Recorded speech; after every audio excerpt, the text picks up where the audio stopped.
buenas tardes para todos nuestros amigos que nos están viendo hoy día, como siempre, como todas nuestras tardes. Es una tarde muy especial, pues tenemos un invitado de lujo a quien yo estimo muchísimo, a quien yo estimo bastante. Yo lo considero un gran amigo mío, al ex canciller, al ex congresista, al ex presidente del eh, Congreso, a quien yo le doy las gracias por estar aquí. Siempre un programa hecho por jóvenes, doctor Luis González Posada.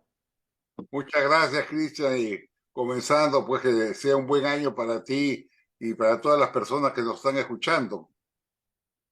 Y a tus No, órdenes. y bueno, claro, yo quiero saludar a la gente de provincias que nos está viendo. Muchas gracias. Gracias a esos jóvenes que siempre nos dejan sus comentarios. Muchas gracias.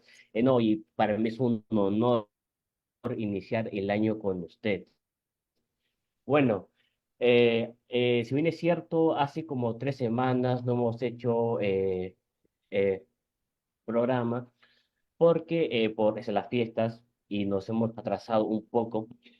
Doctor, ¿qué nos puede comentar? ¿Cuál es el análisis? Nos hemos enterado la triste noticia de que el fiscal supremo, Pablo Sánchez, podría estar siendo manejado por los caviares.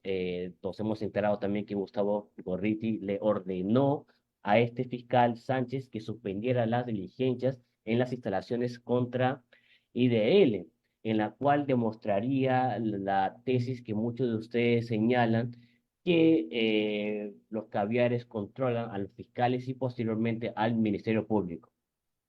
Bueno, lo primero que debo decirte, Cristian, es que muchas veces nosotros nos dejamos llevar por el ruido, que es muy fuerte, que es muy intenso naturalmente, ¿no? Por la confrontación, por la grita, pero en este caso está ocurriendo algo muy grave en el Perú.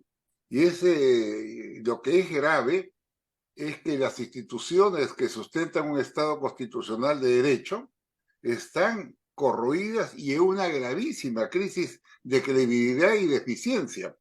Me estoy refiriendo, por supuesto, primero al Poder Ejecutivo, que usted sabe tiene 92% de rechazo, al Poder Legislativo, que está en una cantidad igual o superior de rechazo colectivo, y a instituciones que se han politizado al extremo, comenzando por el Ministerio Público, ¿no? Donde vemos una riña sistemática, un enfrentamiento entre fiscales, acusaciones insólitas sin ningún sustento, que no ofrecen garantías de una eficiente administración de justicia a los ciudadanos. Y obviamente también el Poder Judicial, que entre otros aspectos tiene sentencias, resoluciones tardías en muchos casos y en otras contradictorias, y además unos 3 o 4 millones de expedientes todavía no resueltos y un 40% de magistrados que son provisionales o supernumerarios. Esta es la situación, pero obviamente tú me preguntas por la fiscalía y he explotado por ahí. Y te soy directo, el señor Pablo Sánchez no da ninguna confianza al país. Lo que ha hecho es sumamente grave, de intervenir llamando a una diligencia, llamando al fiscal que se encontraba pidiendo que le faciliten eh, si pruebas o documentos o grabaciones al Instituto de Defensa Legal. Entonces el propio fiscal y dos más han confesado que Pablo Sánchez llamaba y le pedía bajo amenaza que suspendan esa diligencia. Eso es inaceptable. Esa es una interferencia que está sancionada por ley y que debe merecer la destitución del señor Pablo Sánchez. A lo dicho, agregamos otros hechos. Apenas ocurrió eh, el tema de la fiscal Benavides, que hasta ahora no sabemos qué ha pasado, porque nadie sabe, es un chat, que no se sabe a quién lo dirigieron, Así es. qué decir la otra ¿Sí? parte, pero la Fiscalía de la Nación, él y el actual fiscal Villenas sacaron inmediatamente un pronunciamiento pidiendo su renuncia al cargo. Esa es una vergüenza, porque un buen fiscal supremo lo que hace es invitar a ese momento fiscal de la Nación escucharle los descargos correspondientes y después de ahí darle una opinión. Pero más aún, una fiscal de la nación es aforada.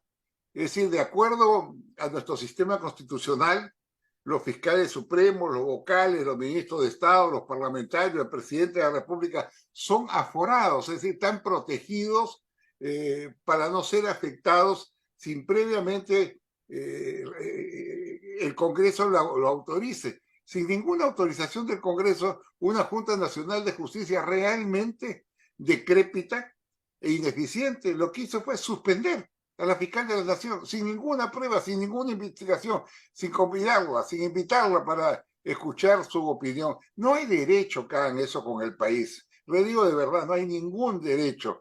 Están actuando malévolamente, están violentando las leyes, están afectando la seguridad de los ciudadanos, que además en el caso de la Junta Nacional de Justicia, no solamente por esa razón, sino porque se han quedado en el cargo magistrados que van a cumplir 80 o 81 años de edad, cuando han debido salir a los 75 años, es decir, de acuerdo a la Constitución, que dice claramente que la Fiscalía comienza a los 45 y termina a los 75, pero ellos han dado una interpretación auténtica, han desorganizado la estructura jerárquica del Estado, los plazos de retiro de los funcionarios y simplemente se quieren quedar. Eso es inaceptable. Entonces yo quiero concluir esta primera parte diciendo que lo que debemos ver más allá del ruido es cuánto está afectando a las instituciones que sustentan un Estado constitucional de derecho en el Perú.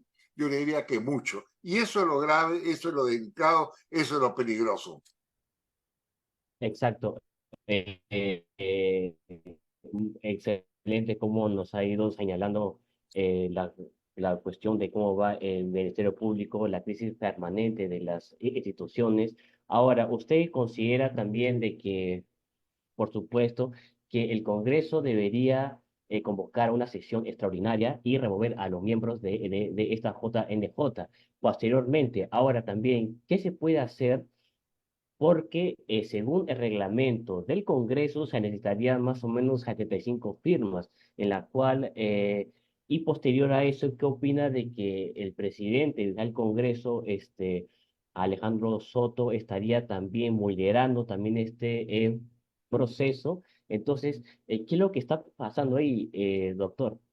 Mire, ante la gravedad de esta crisis, primero un Congreso no puede dejarse intimidar por una campaña que se ha organizado para que no sean tocados los miembros de la Junta Nacional de Justicia, que inclusive han recurrido a los foros internacionales, a las Naciones Unidas, a la OEA, a pedir protección, al igual que hace el famoso Salas Arenas, ¿no? Salas Así Arenas es. ha tocado las puertas de la Eh, OEA, de las ayuda, Naciones pide ayuda. Unidas, de la Unión Europea, ha dicho, me quieren matar, por favor, protéjame. Ya con ello deteriorado gravemente la imagen del Perú, porque si el Ujú. presidente de la Junta Nacional de Justicia dice que lo quieren asesinar, efectivamente, estamos ante un país absolutamente inseguro, no solamente para las inversiones, sino para los turistas que pueden venir. Pero eso lo ha hecho el señor Salas Arenas, personaje además mediocre, que ha sido observado en su conducta por el propio Tribunal Constitucional, que lo cuestionó por haber vetado la participación de algunos partidos políticos en el proceso anterior, como es el APRA. Pero este señor recurre a la mendacidad, ¿no? Asustar para quedarse y además para tener, como dicen que tiene, o 14 o 17 guardaespaldas que lo protejan. Por Dios, señor Salazarino, ya no nos haga más daño, ya cumplió este su ciclo, de camino, abre el paso a un magistrado que la ciudadanía crea en él. Entonces estamos ante un problema, pues el Ministerio Público, de la Junta Nacional de Justicia, eh, de, de, Jurado Nacional de Elecciones. Eso es una crisis que sabe Dios cómo terminará, porque no nos olvidemos que faltan todavía 2 años y medio, un poco más para este gobierno, y ya inclusive se escuchan voces irresponsables pidiendo que se adelanten las elecciones cuando saben perfectamente que eso es imposible, porque no se van a obtener los votos necesarios del Congreso para que ello suceda. Entonces, todo este armazón caótico va a poder canalizarse, sabe Dios, en qué sucesos o en qué episodios que pueden ocurrir en los próximos meses. Claro. Ahora, ¿usted considera de que el presidente o del Congreso, Soto, traicionó a sus bancadas? Es decir, sabemos de que cuando inició su gestión, se hablaba de que está muy cuestionado, que no es bueno que un presidente esté tan cuestionado. Entonces, ahora este mismo le da la espalda, en vez de como que retribuir ese apoyo que él recibió para que pueda sostenerse en el cargo de presidente, ahora prácticamente, como dice el dicho, le torció es la mano. Mire, la elección de un presidente del Congreso en las actuales circunstancias, donde hay una bancada clara y mayoritaria, Sí, debería concertarse en función de un programa, un compromiso de acciones políticas que debe cumplir el Congreso, y eso no ocurrió.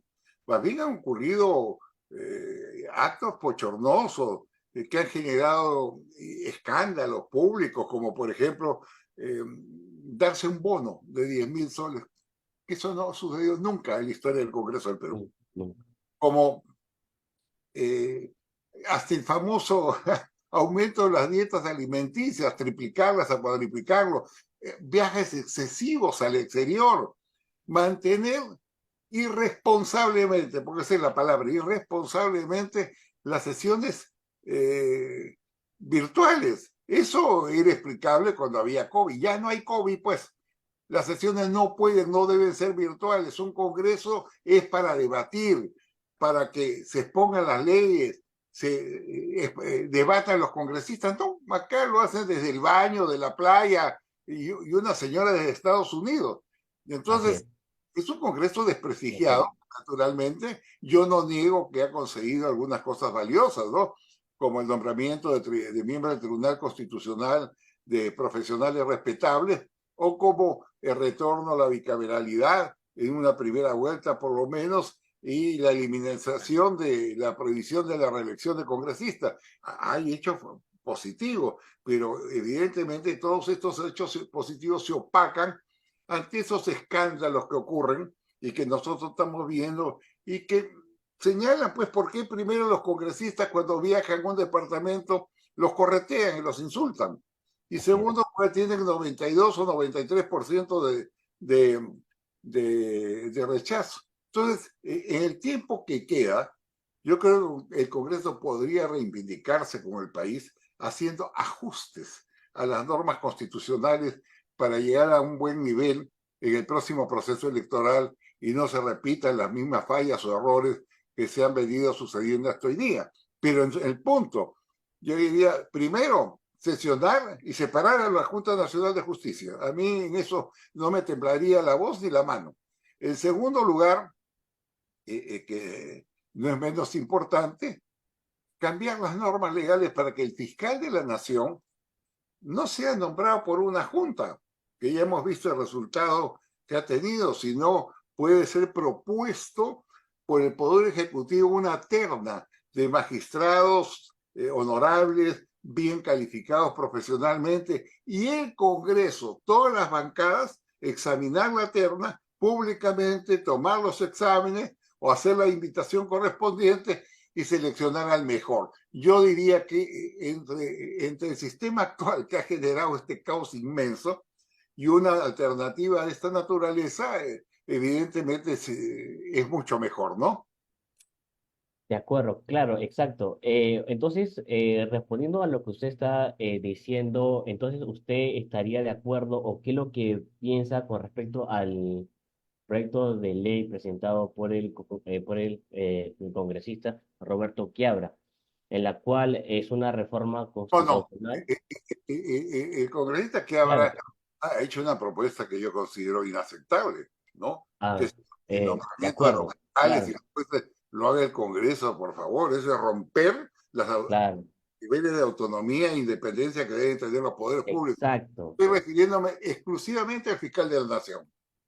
Ah, de acuerdo, de acuerdo. Claro, ahora también, usted también en el diario La Noticia, usted mencionó, si no me equivoco, la razón, usted mencionó y usted pide que el interino fiscal de la Nación, Juan Carlos Villena, debería investigar al fiscal Pablo Sánchez.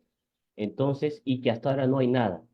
Y que usted asegura también de que si fuera un fiscal no caviar, ya estaría investigado, ya estaría, estaría No hay suspendido. nada, pues, perdón, no hay nada.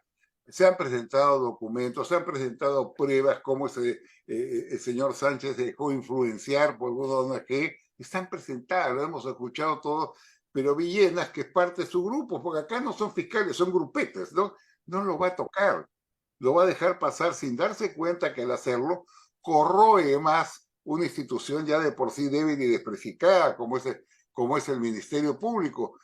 Además, ya Villenas adelantó opinión, firmó con Sánchez y lo dije anteriormente, la separación de la Fiscalía de la Nación, ha barrido a todo su equipo como si se tratara esto de un partido político que ingresa y saca a todos los que estaban en el primer nivel de la administración pública. No, yo no tengo, perdón, ninguna confianza en el señor Villenas, no me genera confianza porque los actos que ha cometido son muy delicados y lo convierten de alguna manera en cómplice de esta tropelía que se están ocurriendo.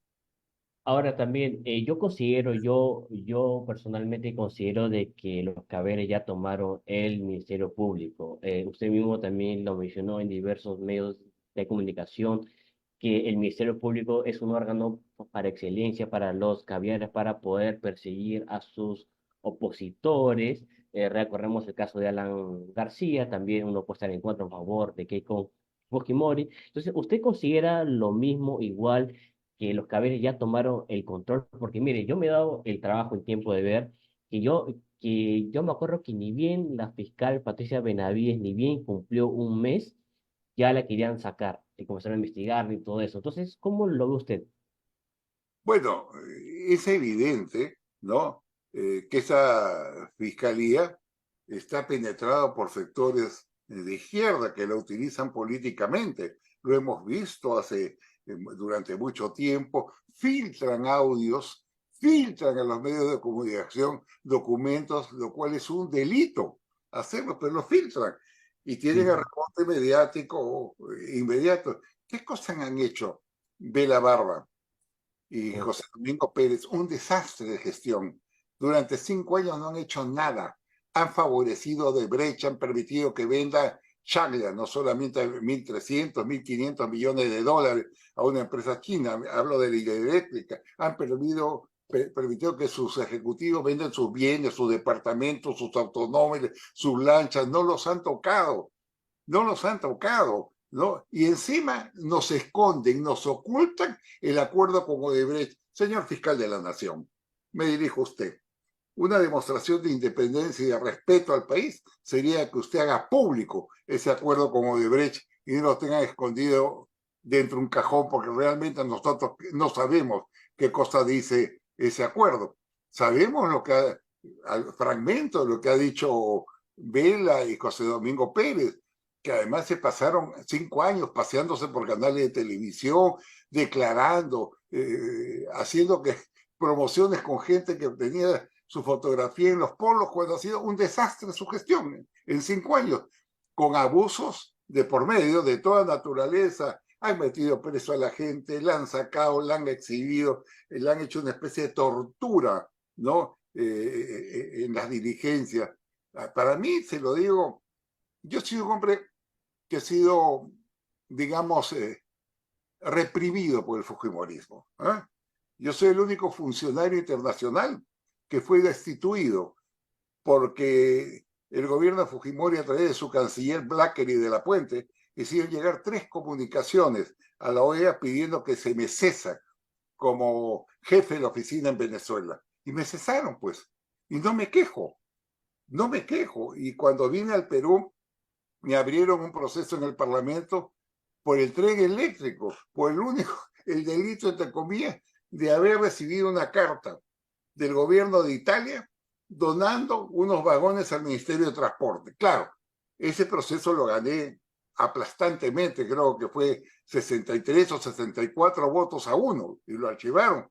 Pero yo no me quejo, yo no le haría un daño al señor Fujimori. Acá han construido una política del antifujimorismo, se ceban con este hombre, lo quieren exhibir. Y no solamente me refiero a Fujimori, hay mucha gente que no deben estar en prisión, ancianos, minusválidos, gente muy enferma, que sin embargo no la dejan salir porque inmediatamente viene la embestida mediática. Entonces, lo peor, ¿sabes qué es? Que los que embisten son gente que sirvieron, muchos de ellos, al gobierno de Fujimori, que se beneficiaron, que no dijeron una palabra durante los 10 años de su administración. Así que todas estas cosas ocurren creando odios, pugnas, confrontación en el país y evidentemente eso nos hace mucho daño a los peruanos que además vivimos lo que es la violencia y la inseguridad ciudadana. Qué importante lo que nos comenta sobre su caso y encima una persecución que usted tuvo, incluso no guarda un rencor e invita también. Y también excelente de que haya invitado al fiscal interino Villena a que haya público el acuerdo con Odebrecht, porque sin ninguna duda están queriendo protegerlos. Es Claro, una responsabilidad del fiscal atender la opinión por pública. supuesto. No debe tener ningún temor porque ese documento se va a conocer. Tarde o temprano se va a conocer. Entonces, un fiscal de la nación que quiera afirmar su autoridad y su prestigio debe enseñarlo. Acá está, este es el acuerdo con deber. ¿Sabe por qué? Porque ese acuerdo implica dinero de todos los peruanos. Básicamente por eso, y no, nada de ese tema debe estar oculto, escondido en un cajón bajo la mesa, como lo han querido hacer Pablo Sánchez, Zoraida Ábalos, Pérez y toda esta gente. ¿No? Hay que exhibirlo, hay que presentarlo. Por supuesto, exacto. Ahora, comentándonos un poquito más sobre el gobierno de Dina Boluarte. Doctor, si bien es cierto, estamos en una crisis económica y estamos en una recesión económica y se agrava la crisis por la renuncia del ministro Alex Contreras. Es decir, él ha renunciado y esta renuncia se produce porque se habría enterado que a sus espaldas, por la deslealtad de Otárola y de Dina, de estar buscando otro ministro y no poder tener esa confianza. ¿Cómo lo ve usted? Mire, La deslealtad de Dina, sabe Dios eh, qué ha pasado. Yo lo único que he leído como usted es que el señor ministro de Economía renunció porque las notas decían que le ocultaban información. Eso es lo que decía. bien, Y renunció, y eso fue la noticia durante 2 días. Después ocurre que llaman a 12 ministros de Economía, se presentan al Palacio de Gobierno y ahora el ministro de Economía dice que ya no renuncie. Realmente, a quien lo debe explicar es el ministro y no yo, ¿no? Eh, claro, porque todas estas marchas y contramarchas demuestran la incoherencia de un gobierno que debe por lo menos demostrar un mínimo de disciplina, sobre todo cuando estamos evidentemente en una recesión, cuando sabemos que el Perú no va a crecer, cuando las estadísticas señalan que esta situación va a generar la pérdida de miles de empleos, no la creación de nuevos empleos, sino la pérdida de miles de empleos. Entonces es necesario tener una política eficiente, bien planificada y transparente. Pero actos de esta naturaleza lo único que generan es más confusión, más dudas y más temores. Y por otro lado, si a mí me preguntara por qué la señora Boluarte no sube, por qué en las encuestas todas están más, yo diría que uno de los temas fundamentales, no solo es económico, la inseguridad ciudadana. Ya sabemos, hemos hablado mucho del tema, y yo solo quiero hacer una referencia. ¿Cómo es posible que en un año o un poco más de gobierno no se han construido nuevos centros penitenciarios?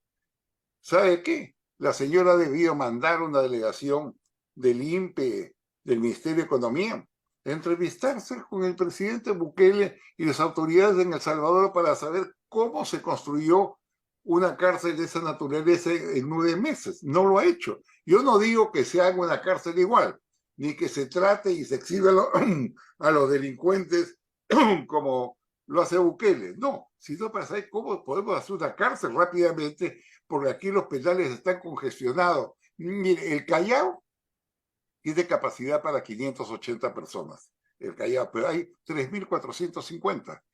Digamos, Lurigancho tiene capacidad para 3.200 internos, pero hay 9.200, 187%. Tenemos que todos los penales están en 500, 700% de sobrepoblación. Y en los penales se organizan los crímenes, se conectan con los delincuentes afuera y evidentemente hacen todo lo que nosotros sabemos que están haciendo con el país. Y hay mucho delincuente extranjero, hay 3.800, si no me equivoco, la gran mayoría venezolanos, y siguen deteniéndolos. Yo no sé dónde están en el penal de los 3.800, creo que 2.300, 2.500 son venezolanos. Los demás siguen detenidos y mi pregunta es, ¿por qué no los deportan? ¿Por qué no los sacan a los que están por delitos menores? Porque los vemos que concurrentemente siguen haciendo atrocidades en el país y creando miedo, temor, terror en los ciudadanos. Entonces le diría a la señora Boluarte, mire, comience por lo más sencillo, construya penales bien hechos, pide el apoyo de la ILANUT, que es el organismo especializado de las Naciones Unidas, pide el apoyo de gobiernos especializados como en Estados Unidos, de Alemania o El Salvador, mande misiones y comience este trabajo con carácter urgente, porque mientras usted no lo haga, a pesar del inmenso sacrificio que hace la Policía Nacional, esto va a seguir, va a continuar y la gente está temerosa de salir a su casa, de ir a un centro comercial, de que lo asalten en las calles, ¿no? Entonces ese es un tema muy sensible, sobre todo ahora que ya sabemos que nunca existió el plan Boluarte, pues Nunca existió, nos mintieron. Así es. No, y ahora también es lamentable que ahora Otárola haya señalado que ya están preparados para el fenómeno, eso del niño, cuando no es cierto, no es cierto. Ya se ha dado cuenta de que el plan Boluarte no es cierto. Doctor, ya para acabar, doctor, estamos con el tiempo. A ver, ¿usted considera que Dina Boluarte está protegiendo al prófugo de Berenice Cerrón? Mira, yo no aventaría una opinión así porque no la conozco, es una especulación. Claro, Pero es extraño que no solamente él, sino algunas personas, el exministro Silva, parientes de Castillo, estén, por decirlo, desaparecidos. Nadie los puede localizar. Y yo espero que por el propio prestigio de un gobierno, de la Policía Nacional, sean capturados. Así que yo no diría que están protegidos. Algo raro está pasando, no los encuentran, son gente invisible, pero que además sabemos de ellas porque envían correos, envían por supuesto. WhatsApp, Así ¿no? es. Dicen, bueno, acá estoy, a ver, agárrame. Así es.